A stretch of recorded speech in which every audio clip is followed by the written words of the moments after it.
나누었던 빌립보서 오늘은 마지막 장 마지막 내용입니다. 빌립보서의 가장 핵심 주제는 교회론입니다. 바울은 빌립보서를 통해서 1장에서는 교회가 무엇인지를 우리에게 말씀했고 2장에 들어와서 교회가 어떻게 주 안에서 같은 마음으로 관계해야 하는지 기도해야 하는지 말씀을 나누었고요. 3장 4장에서 구체적으로 우리가 어떻게 주 안에서 교회로서 공동체를 이루어 가야 할지 말씀을 했습니다. 오늘 본문 빌립보서 마지막 장 본문의 내용은 자신의 일에 참여한 빌립보 교회 때문에 바울이 감사하고 있는 고백, 감사의 내용이 본문에 소개되고 있습니다. 여러분들은 교회로 인하여 언제 제일 감사하시는지요? 목회자로서 교회를 심호하면서 성도들이 교회 때문에 제일 감사하는 예에 감사하는 경우를 종종 봅니다. 특별히 이제 교회 장례식에 참여해 보면 감사하는 가정을 많이 경험을 합니다. 슬픔 속에서 같이 슬퍼해주고 공감해주고 같이 장례를 참여하는 교회 때문에 감사하는 성도들이 많습니다. 또 어떤 분들은 물질적 어려움 때문에 힘들어할 때 장학금으로 교회가 함께 참여하고 구제비로 함께 참여할 때 굉장히 실제적인 감사를 경험하시는 분들이 있습니다. 또 어떤 경우에는 자신의 그 마음을 함께 나누면서 기도해주고 자신의 그 마음을 갈팡질팡하며 잡지 못할 때 위로의 말씀, 하나님의 말씀으로 섬겨줄 때 그때 교회에 대해서 굉장히 공감하고 감사하는 것을 보게 됩니다. 특별히 우리가 몸담고 있는 이민교회의 경우에는 교회의 참여가 우리의 삶에 엄청난 영향을 끼칩니다. 부모나 친척이 없이 한국에서 미국으로 이민을 와서 생활을 할 때 관계할 수 있는 사람은 제한되어 있을 때 어려움을 당하고 힘든 일을 당할 때 누가 나의 일에 참여해 줄 수 있습니까? 사실은 교회입니다. 물론 교회가 이런저런 비난을 많이 받고 있기는 하지만 특별히 여러분 한국의 이민교회가 미국에서 한인 사회에 미치는 영향력은 실로 엄청나게 큽니다. 돕고 섬기면서 그들의 삶을 지탱해 할 수 있도록 힘을 주었고요. 그리고 인도와 놀라운 섬김을 통해서 그들의 삶에 격려와 힘을 준 것을 우리가 보게 됩니다. 그러나 안타까운 것은 점점 지상의 교회를 돌아볼 때 가장 부족한 것이 한 가지 있습니다. 아마 여러분도 느낄 겁니다. 점점 교회가 공동체성을 상실해 가고 있다는 겁니다. 서로에 대한 관심이 점점 줄어들고 있고 점점 공동체성은 약해지고 이기적인 개인주의와 이기성으로 인해서 교회 공동체가 점점 약해져 가고 있는 것 우리는 부인할 수 없습니다. 특별히 공동체가 관계하면서 하나님 앞에 교회 공동체로 세워져 가는 이 참여가 점점 줄어들고 있는 것 안타까운 현실입니다. 여러분 사도행전에 시작된 이 교회 초대 예루살렘 교회를 통해서 우리가 가장 도전받는 모습은 공동체성이었습니다. 초대 예루살렘 교회를 보게 되면 서로의 일에 관계하면서 참여하면서 교회가 공동체로 연합하여 하나님 앞에 영광을 돌렸습니다. 오늘 본문에 소개되어지는 빌립보 교회 안으로 들어가 보면 분명히 관계에 어려운 문제가 있었습니다. 유오디아와 순두계 여 집사들이 관계하다가 섬기다가 다투고 시기하면서 어려움이 있었습니다. 그럼에도 불구하고 바울은 자신의 일에 여기 참여하여서 섬겨주고 도와주는 이 빌립보 교회에 대해서 감사하면서 오늘 우리에게 있어서 서로의 일에 어떻게 참여해야 하는지 하나님 앞에 교회 공동체가 어떻게 서로 관계해야 하는지 도전을 주고 있습니다. 우리는 서로에 대해서 관심을 갖고 함께 참여하여서 교회 공동체를 세워가야 합니다. 저와 여러분 속에 참여하여서 함께 교회 공동체를 세워갈 때 하나님께서 영광을 받으시고 우리에게는 기쁨이 될 줄로 믿습니다. 첫째로 참여하는 교회, 서로의 괴로움에 함께 참여하는 교제가 필요합니다. 오늘 본문 14절에 말씀을 하고 있죠. 그러나 너희가 내 괴로움에 함께 참여하였으니 잘하였도다. 바울은 빌립보 교회를 향해서 너희가 내 괴로움에 참여하였다 고백합니다. 여러분, 빌립보서 또 바울 서신을 함께 우리가 묵상하면서 바울을 보게 되어지면 바울의 모습은 초인간적인 모습입니다. 우리와 똑같은 인간인데 무언가 우리보다 특별하게 초월한 인간의 모습이 나타납니다. 빌립보서 4장에 들어와서도 바울은 내게 능력 주시는 자 안에서 내가 모든 것을 할 수 있다. 굉장히 능력 있는 모습을 우리에게 보여줍니다.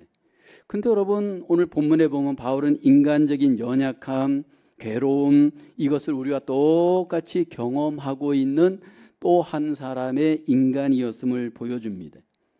지금 바울이 고백하는 이 괴로움은 무엇일까요? 로마 감옥 안에서 당하는 인간적 괴로움입니다.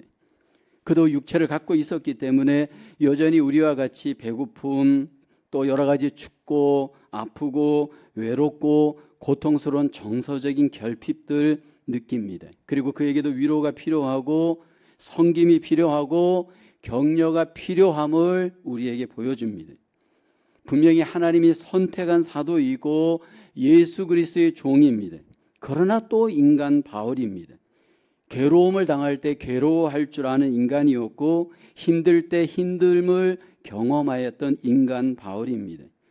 빌립보 교회가 그런 인간 바울, 연약한 바울의 외로움과 고통을 여기 무시하지 않고 그 결핍을 마음으로만 도와주고 기도로만 도와준 것이 아니고 실제적으로 도와주었습니다. 에바브로디도를 바울이 있는 로마 감옥에 보내어서 바울을 섬기게 하였습니다.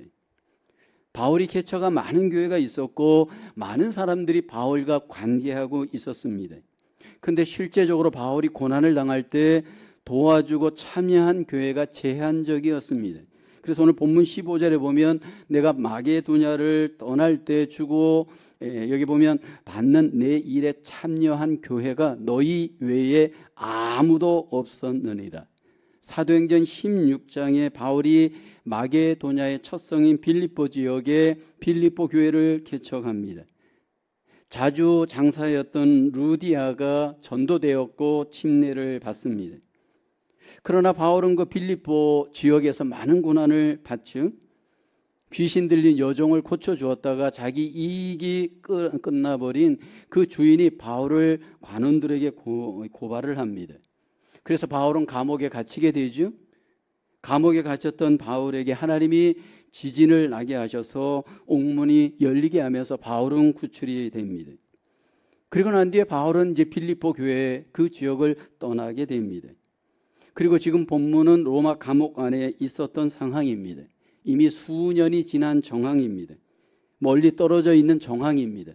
시간도 지났고 또 거리적으로도 어느 정도 힘든 멀리 있는 지역 간의 상황에서도 여기 빌립보 교회가 바울의 고통과 괴로움에 참여하여 함께 교제를 나누었습니다.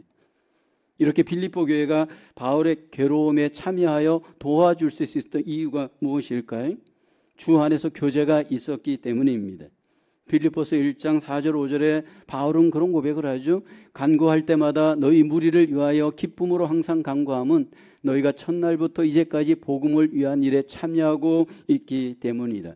여기 참여란 복음 안에서 바울과 빌립보 교회가 서로 교제로 참여하였습니다. 바울과 빌립보 교회가 서로 교제할 때 그들은 그리스도 안에서 교제하였고 복음 안에서 교제하였습니다. 우리가 그리스도의 교회를 이루고 함께 참여하여 교제할 때 교제의 방식이, 교제의 그 방향성이 굉장히 중요합니다. 인간적 교제가 아니라 예수 그리스도를 중심으로 하여 예수 그리스도 안에서 예수 그리스도다운 그러한 어떤 교제가 우리에게 필요합니다.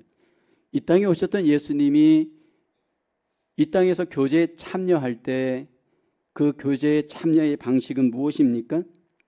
하늘의 모든 보좌를 버리시고 이 세상에 오셔서 먼저 약한 자들과 함께 하시면서 교제에 참여합니다.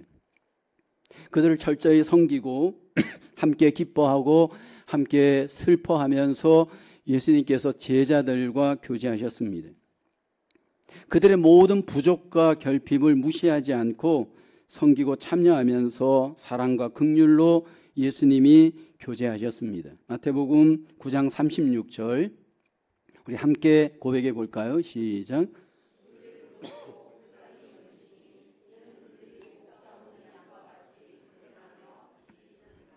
예수님께서 무리들과 함께 참여하여 교제하실 때 주님께서는 그들을 불쌍히 여기셨고 그들의 고난 속에 함께 하셨습니다.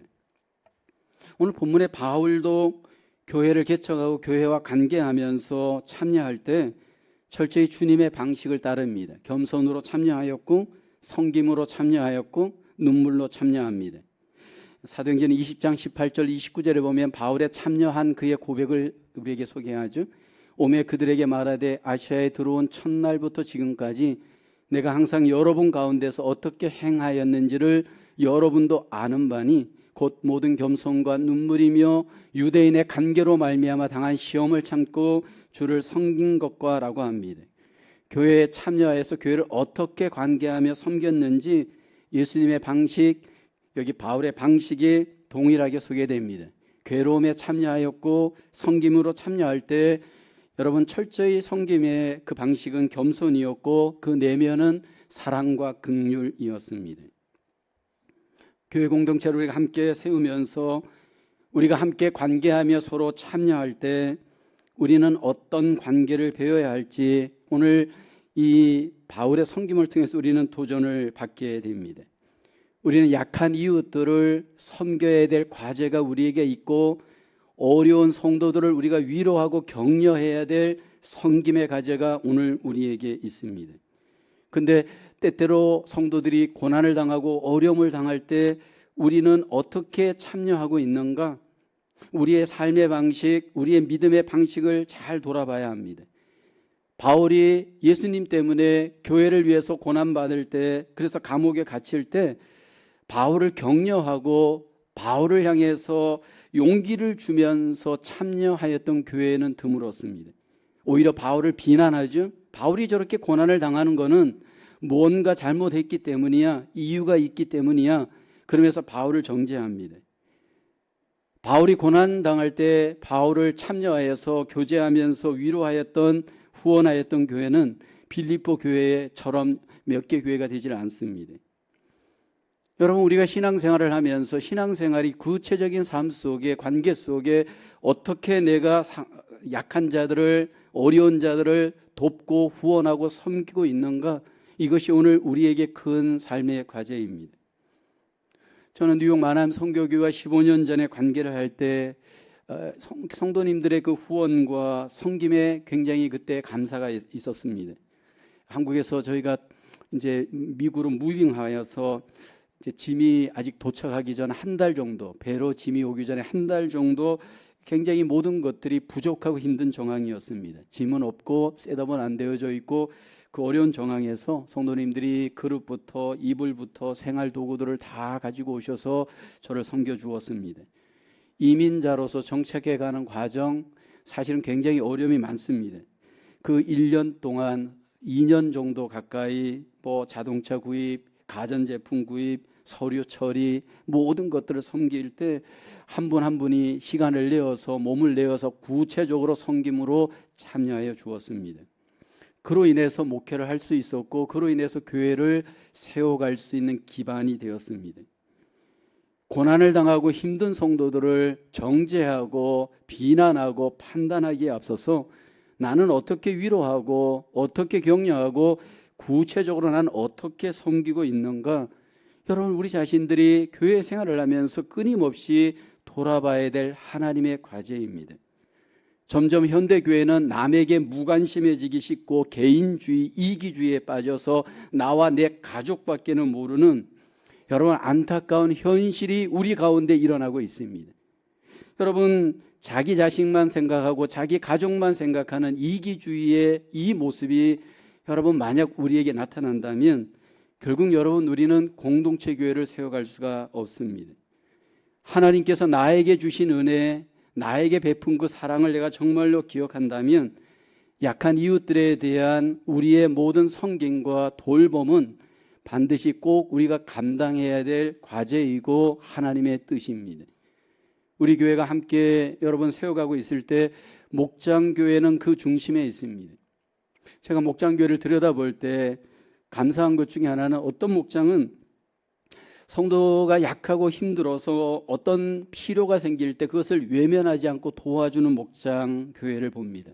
이사를 해야 되고 집의 모든 것들을 리모델링 해야 되고 모든 것들을 이사해야 되고 근데 이것을 할 수 있을 만큼 경제적 여유가 없고 개인적인 어떤 여유가 없는 분들이 있습니다. 근데 이 목장교회가 나서서 그분의 이사를 도와주고 그분의 리모델링을 도와주고 그분이 생활할 수 있도록 구체적으로 모든 것들을 섬겨주면서 그렇게 약한 사람들을 세워가는 그 목장교회를 제가 보면서 굉장히 감사한 적이 있습니다. 고난과 약한 자들에 대해서 나는 지금 어떻게 참여하고 있는지, 나 자신만의 신앙과 나 가족만의 신앙으로 혹시 나는 하나님 앞에 믿음 생활하고 있지는 않는지, 내 기도 제목을 점검하면서 이웃을 위한 기도, 공동체를 위한 기도를 확보하기를 원합니다. 또 내 마을 속에 약한 이웃들, 어려운 이웃들을 격려하고 위로할 수 있는 마음의 여유를 갖고 그렇게 말할 수 있는 섬김이 우리에게 필요합니다. 더 나아가서 내 몸을 통해 물질을 통해서 약하고 힘든 어려운 이웃들을 섬기고 여러분 교제하며 참여할 수 있는 구체적인 삶의 영성, 여러분 우리에게 필요한 줄로 믿습니다. 뉴욕 만남 선교교회가 약한 자들을 함께하고 위로하고 격려하며 공동체 교회로 하나님 앞에 세워갈 수 있기를 주의 이름으로 축원합니다. 두 번째로 참여하는 교회, 필요를 위해 함께 물질로 섬기고 돕는 참여가 필요합니다. 오늘 본문 16절에 데살로니가에 있을 때에도 너희가 한 번뿐 아니라 두 번이나 나의 쓸 것을 보내었도다. 바울은 필리포 교회가 감옥에 있는 자신에게, 여기 어려운 자신에게 물질의 섬김에 감사하고 있습니다. 이렇게 보면 바울은 물질을 밝히는 세속주의처럼 보이지만 그는 물질을 밝히는 세속주의자가 아닙니다. 바울을 보면 바울 서신 곳곳에서 그는 물질에 대해서 포기한 자임임을 고백합니다. 사도행전 20장 33절에 내가 아무의 은이나 금이나 의복을 탐하지 아니하였고, 바울은 물질을 탐하는 자가 아닙니다. 데살로니가전서 2장 5절을 보면 너희도 알거니와 우리가 아무 때에도 아첨하는 말이나 탐심의 탈을 쓰지 아니한 것을 하나님이 증언하시느니라. 고린도전서 9장에 가보면 바울이 물질에 대한 분명한 입장을 고백합니다. 사도로서 물질로 섬김을 받을 수 있는 권리가 그에게 있습니다. 근데 바울은 철저히 물질의 섬김을 받을 권리를 포기합니다. 그리고 텐트 메이킹으로서 그 자비량을 하면서 사역을 합니다. 그러면서 철저하게 물질에 있어서 내려놓는 바울의 모습을 고백합니다. 근데 이랬던 바울이 오늘 로마 감옥 안에서 빌립보 교회가 물질로 인하여서 자신을 후원해 준 것에 대해서 감사하고 있습니다. 이렇게 바울이 물질을 받음으로 인해서 풍성해진 것 때문에 감사하는 것은 아닙니다. 왜 바울이 물질의 섬김 때문에 교회 앞에 감사하느냐 하면 빌립보 교회가 그 물질의 섬김으로 인해서 하나님이 주시는 유익, 하나님이 주시는 풍성함의 복이 있을 것을 믿고 알았기 때문입니다. 여러분, 성경은 철저히 복이 주는 자에게서 복이 시작됨을 강조합니다. 받는 자가 복된 자가 아니고 주는 자가 복되고 주님께서는 주는 자를 복되도록 축복하십니다. 사도행전 20장 35절에 보면 범사에 여러분에게 모본을 보여준 바와 같이 수고하여 약한 사람들을 돕고 또 주 예수께서 친히 말씀하신 바 주는 것이 받는 것보다 복이 있다 하심을 기억하여야 할지니라. 여러분, 부모님이 자식들에게 생일 선물을 줄 때 부모의 마음은 선물을 받는 당사자보다 더 복되고 감사가 넘칩니다. 폴 트리니라고 하는 유명한 상담학자는 선물을 주는 것은 다른 사람에게 주는 것이 아니라 자신에게 주는 것이다, 그렇게 말을 했습니다. 오늘 본문의 바울도 빌립보서 4장 17절에 이렇게 고백하죠. 내가 선물을 구함이 아니요 오직 너희에게 유익하도록 풍성한 열매를 구함이라. 여러분, 믿음 생활을 하면서 내가 물질에 어떻게 참여하고 물질을 어떻게 다른 사람을 위해서 하나님 앞에 사용하고 있는가가 내 영성의 현주소입니다. 나는 과연 물질을 잘 다루어 가고 있고 잘 사용하고 있습니까? 필요한 이웃들을 위해서 물질로 참여하고 섬기고 나누기를 하나님은 우리에게 기대합니다. 우리의 마음뿐만이 아니라 우리의 입술뿐만이 아니라 우리의 이 물질에 대한 하나님의 나눔과 섬김을 하나님은 우리에게 기뻐하십니다. 빌립보 교회가 바울을 물질로 후원할 때 그들의 형편이 넉넉하였을까요? 그렇지 않습니다. 빌립보 교회도 여전히 가난한 정황에 있었지만 하나님이 주시는 마음을 소멸하지 않고 그 마음을 실천하였습니다. 여러분, 우리가 함께 교회를 세워갈 때 하나님이 주신 물질을 통해서 하나님의 나라와 사역을 위해 애쓰는 자들, 필요한 자들을 참여하는 일에 우리가 하나님 앞에 드려져야 합니다. 특별히 우리가 기억해야 될 것은 바울과 같은 목회자들, 선교사들을 우리는 물질로 잘 후원해야 합니다. 하나님의 나라를 위해서 몸과 시간과 삶으로 섬기는 그 일꾼들을 우리는 결코 무시해서는 안 됩니다. 그래서 성경에서는 교회가 목회자에게 물질로 잘 섬겨야 할 것 강조합니다. 고린도전서 9장 9절에 보면 모세의 율법의 곡식을 밟아 떠오는 소에게 망을 씌우지 말라 기록하였으니 하나님께서 어찌 소들을 위하여 염려하심이냐. 여러분, 곡식 그 일하는 동물의 입을 막지 않는 이유는 일한 대로 먹을 수 있도록 하기 위함입니다. 만약 제대로 먹지 못하는 여러분, 이 가축이 일을 제대로 할 수 있겠습니까? 마찬가지로 하나님의 나라의 복음을 위해 말씀을 위해 애쓰는 주의 일꾼들이 여러분 합당하게 대가를 받고 그 일을 할 수 있도록 교회는 후원해야 합니다. 그래서 여러분, 교회는 개교회 목회자들의 그 육신에 필요한 것들을 잘 살피고 돕고 후원하셔야 합니다. 그래서 우리가 개교회 목회자를 청빙할 때 기본적으로 약속하는 것이 생활비입니다. 우리는 당신의 육신의 생활을 책임져 줄 테니까 당신은 우리의 영적인 필요를 채워주십시오. 그렇게 언약을 맺습니다. 그래서 우리는 목회자의 사례를 봉급이라고 하지 않고 생활비라고 말합니다. 봉급과 생활비의 차이는 무엇입니까? 여러분, 봉급은 내 능력대로 받을 수 있고 내 어떤 성과로 그 샐러리를 결정합니다. 그런데 여러분, 생활비는 그렇지 않습니다. 일상의 생활이 되어지도록 교회가 그 생활을 보장하고 도와주는 겁니다. 생활에 염려가 없도록 목회자들을 잘 서포트하고 선교사들을 잘 도와서 그 일을 할 수 있도록 교회는 참여해야 합니다. 그때 교회가 항상 이 일에 참여할 때 주의해야 할 것이 있습니다. 목회자를 단지 회사에 고용하고 돈을 주는 고용인처럼 생각해서는 절대로 안 됩니다. 현대교회가 점점 망가지는 이유는 목회자를 그냥 우리가 교회에서 고용하여서 마치 돈을 주고 고용하는 직원처럼 여러분 잘못 오해하는 경우입니다. 이런 교회는 하나님께서 기뻐하지 않습니다.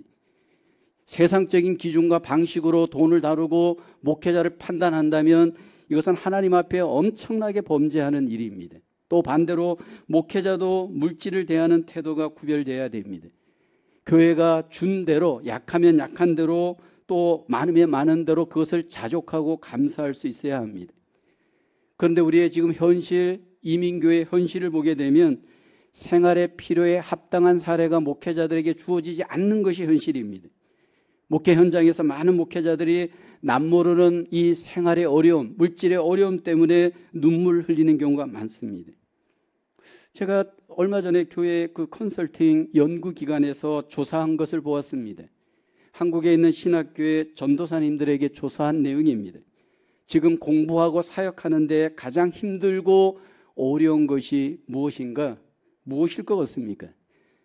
현실에서 많은 전도사님들이 가장 힘들고 어려운 1순위의 문제는 경제 문제였습니다. 생활비의 문제였습니다. 그래서 많은 전도사님들이 사모님이 직업을 갖고 이 경제적인 문제를 보충하지만 쉽지가 않습니다. 더 나가서 한국교회와 이민교회에 또 조사한 것을 봤습니다. 목회자들에게 있어서 가장 힘든 현재 어려움이 무엇인가? 상당수 내용이 바로 경제적인 문제였습니다.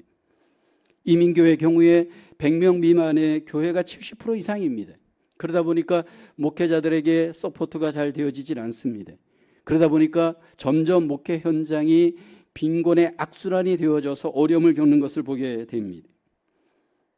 오늘 나에게 적용할 때, 우리에게 적용할 때 이것이 남의 일이 아니고 바로 나의 일이고 우리의 일인데, 물질에 있어서 나는 어떻게 참여하고 있는가, 어떻게 여러분 하나님의 나라에 나는 동참하고 있는가, 여러분 우리를 바라보기를 원합니다.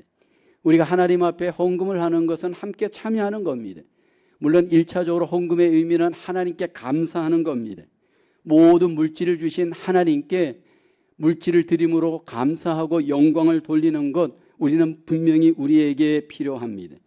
그러나 여러분 또 2차적으로는 우리가 드리는 이 헌신이 서로 균등하게 평등하게 하는 기회를 갖는 것임을 성경은 말씀을 하고 있습니다. 고린도후서 8장 14절에 보면 바울이 그런 고백을 하죠. 이제 너희의 넉넉한 것으로 그들의 부족한 것을 보충함은 후에 그들의 넉넉한 것으로 너희의 부족한 것을 보충하여 균등하게 하려 함이라. 이 고백은 바울이 예루살렘 교회가 가뭄으로 극심한 어려움을 당할 때 마게도냐 교회가 헌금할 때 이 말씀을 하였습니다. 그 당시에 마게도냐 교회도 굉장히 힘들고 어려웠습니다. 그런데 자신들보다 더 어려웠던 예루살렘 교회를 위해서 물질로 참여하여서 후원하였습니다. 그러면서 바울은 이 참여하는 그들의 행위를 보면서 칭찬을 합니다. 고린도서 8장 2절에 보면 마게도냐 교회 형편을 바울은 누구보다도 잘 알고 이렇게 말하죠. 환난의 많은 시련 가운데서 그들의 넘치는 기쁨과 극심한 가난이 그들의 풍성한 연보를 넘치도록 하게 하였느니라. 내가 증언하노니 그들이 힘대로 할 뿐 아니라 힘에 지나도록 자원하여 라고 합니다. 참여한 겁니다.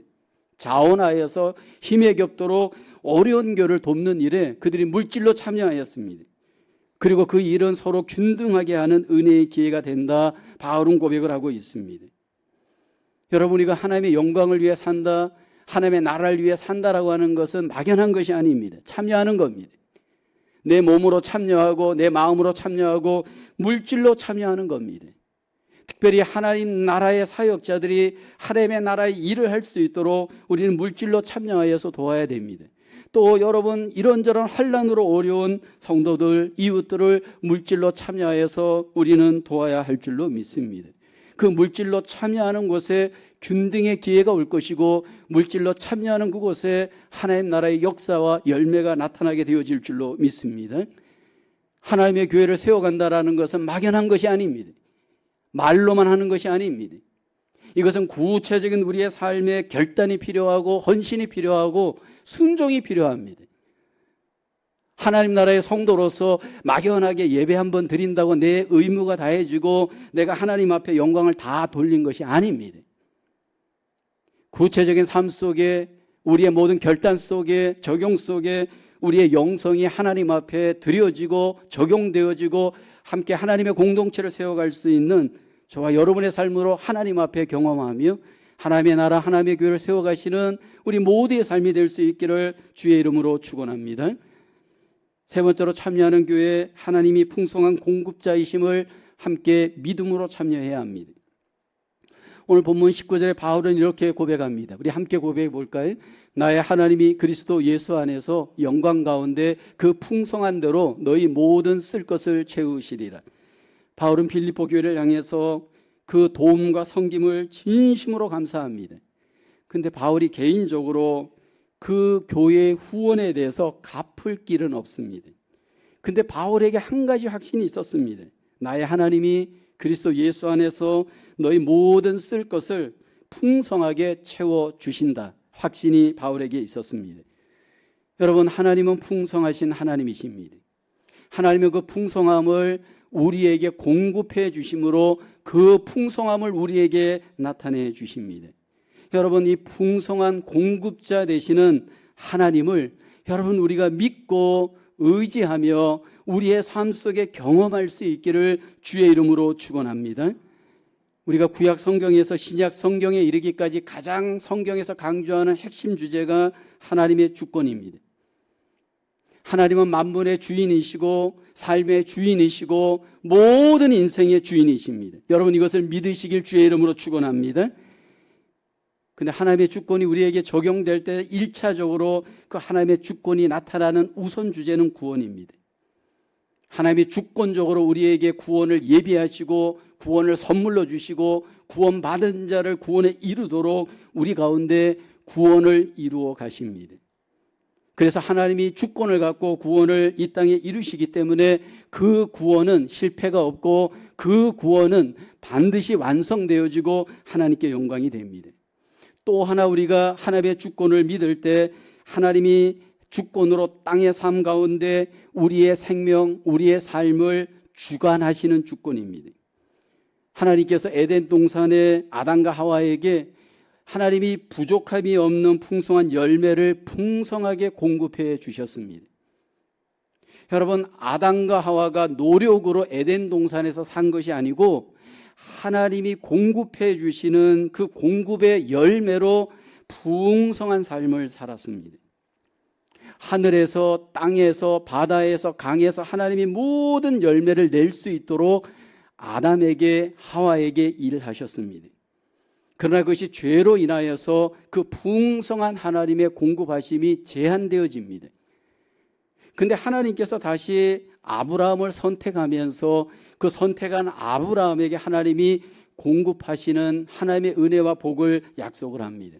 이삭과 야곱과 요셉 그 이후에 가계도를 보면 선택한 자기 백성에게 하나님께서 풍성한 복을 공급해 주십니다.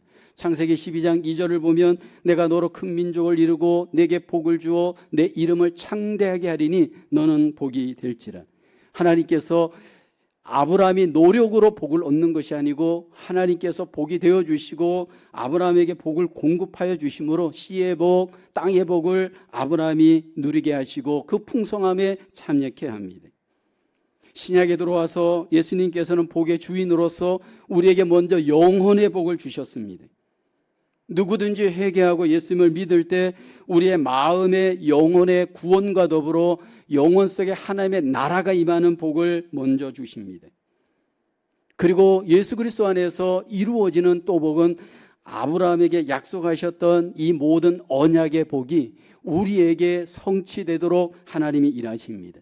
여전히 땅의 복이 아브라함의 그 약속이 우리 안에 성취되도록 하나님께서 예수 그리스도 안에서 우리에게 은혜와 복을 주시는 줄로 믿습니다.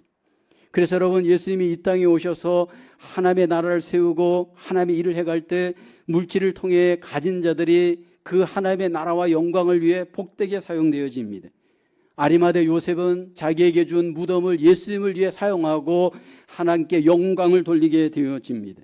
그 밖에 물질이 있었던 자들이 예수님을 섬김으로 하나님의 복을 이 땅 속에 풍성하게 누리고 그 복을 하나님 앞에 영광을 돌립니다. 그런데 여러분, 중요한 것은 하나님의 이 공급자 되심을 많은 경우에 사람들이 성경의 사건으로 제한해버리고 내 삶 속에 얼마나 이것을 확신하고 경험하고 누려가고 있는가라는 겁니다. 하나님께서 이스라엘 백성들에게 날마다 만나로 공급하여 주시고, 여러분 사렙다 과부에게 하나님께서 그 기름통에 기름이 떨어지지 않도록, 그 밀가루통에 밀가루가 떨어지지 않도록 공급하셨습니다. 그뿐만 아니라 또 하나님께서 무엇을 먹을까 입을까 염려하지 않을 때 모든 것들을 더해 주신다라고 하는 약속의 말씀으로 우리에게 분명히 약속하셨습니다. 그런데 문제는 정말로 하나님이 현실 속에서 나의 삶 속에 공급해 주실까? 여러분, 이것을 확신하고 이것을 누린다라고 하는 것이 간단한 문제는 아닙니다. 저도 개인적으로 목회자가 될 때 제일 의심했던 부분이 하나님께서 공급해 주시는 이 공급에 대한 약속이었습니다. 정말로 하나님이 우리의 물질을 책임져 주실까? 이 부분에 대해서 정말 확신하기 어려웠습니다.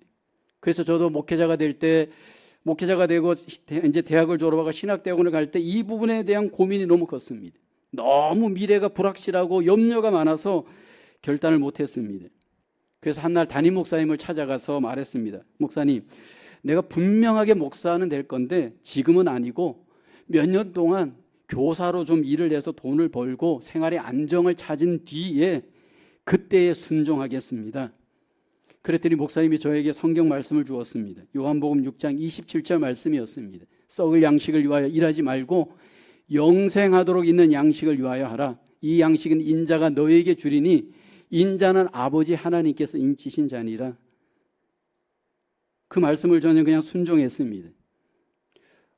물질적으로 너무 대학을 졸업할 때 아무것도 없는 상황에서, 후원도 없는 입장에서 이 공부는 무슨 돈으로 할 것이고 학교는 어떻게 다닐 것이고 이 모든 것들이 계산이 안 나왔습니다. 그런데 순종하였을 때 하나님이 공급해 주셨습니다. 하나님의 놀라우신 그 공급하심으로 지금까지 36년 동안 목회를 할 수 있었습니다. 개인적으로 제가 교회를 담임하면서 가장 먼저 경험하길 원하였던 것은 하나님의 공급하심의 체험이었습니다. 정말로 하나님께서 순종할 때, 하나님을 의지할 때 정말 공급해 줄까? 이 부분에 대해서 여전히 확신을 하면서도 또 경험해 보고 싶었습니다.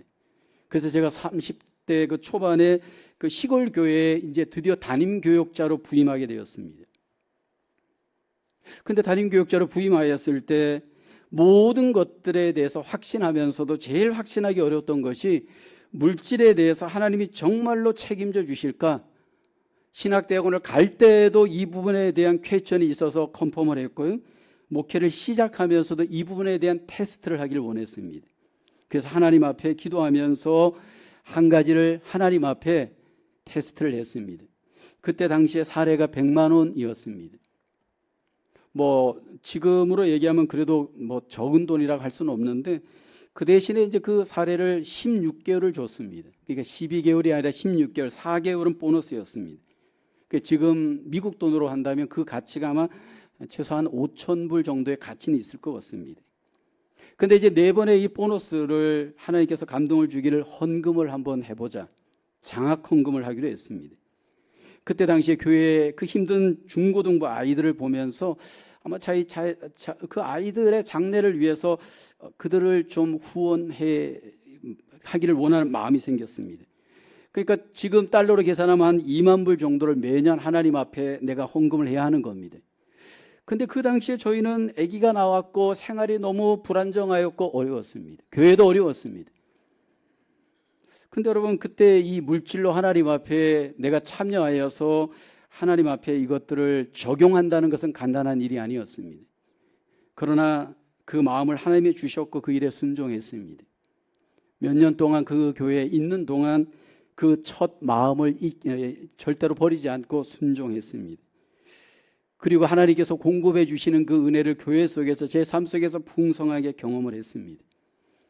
너무나도 많은 분들이 하나님은 살아계십니다 말은 하지만 살아계신 것을 확신하지 못합니다. 하나님이 주관하십니다 말은 하지만 하나님의 주관하심을 의지하지 못할 때가 많이 있습니다. 그런데 우리가 기억해야 될 것은 하나님은 우리의 필요를 아시고 우리가 하나님을 믿고 의지할 때 하나님의 방법으로 우리에게 공급해 주십니다. 물질로도 공급하여 주시고 우리의 건강으로, 지혜로, 모든 삶으로 하나님께서 공급하여 주심으로 하나님의 하나님 되심을 우리에게 나타내시는 줄로 믿습니다.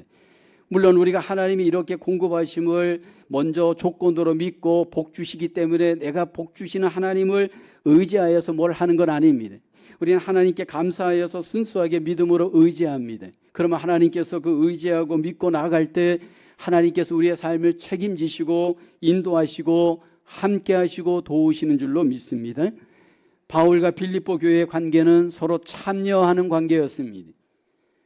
오늘 우리의 신앙은 서로 참여하는 관계 속에, 참여하는 교제 속에, 참여하는 후원 속에 참여하여 교회 공동체를 세우는 관계가 되기를 하나님은 원하십니다. 먼저 우리가 참여할 때 괴롭고 힘든 성도의 어려움에 참여할 수 있기를 주의 이름으로 축원합니다. 더 나아가서 우리가 참여할 때 물질로도 서로 돕고 섬기며 참여할 수 있는 그러한 영성이 우리에게 필요합니다. 그리고 무엇보다도 우리에게 하나님께서 모든 삶을 책임져 주시고 공급해 주시는 분이신 것을 믿고 믿음으로 우리가 함께 하나님 앞에 관계하고 교제하며 공동체 교회를 섬기고 도와야 할 줄로 믿습니다. 우리의 삶 속에, 하나님의 교회 속에 이 승리케 하신 하나님의 위로와 승리와 이 풍성한 은혜가 우리 가운데 더욱 풍성하게 경험되어지고 영광을 돌리며 하나님 앞에 뜻을 이루어 가시기를 주님의 이름으로 축원합니다. 기도하겠습니다. 하나님, 우리에게 베푸신 그 은혜와 그 사랑을 감사합니다. 현실의 삶 속에서 교회 공동체를 통해 영광을 받으시고 교회 공동체를 통해서 일하신 하나님을 찬양합니다. 바울과 빌립보 교회의 관계처럼 하나님의 교회 속에 하나님이 기뻐하시는 서로 돕고 관계하며 참여하는 아름다운 관계와 교제와 공동체의 교회가 되어질 수 있도록 은혜 베풀어 주시옵소서. 특별히 우리가 약한 성도들, 힘든 성도들을 함께 도우며 하나님 앞에 함께 참여하여 하나님의 뜻을 이루게 하여 주시옵소서. 무엇보다도 또 하나님 우리에게 주신 은혜 안에서 우리의 몸을 드리고 마음을 드리고 물질도 서로 드리고 나누며 헌신하며 참여할 수 있는 하나님의 영성들이 우리 안에 더욱더 풍성하게 하나님 은혜 베풀어 주시옵소서. 공급자 되시는 하나님을 믿고 의지하며 염려와 두려움을 그치고 믿음으로 이 모든 일을 행할 수 있는 저희들 되게 하여 주시옵소서. 함께해 주심을 감사하고 예수님의 이름으로 기도하옵나이다. 아멘.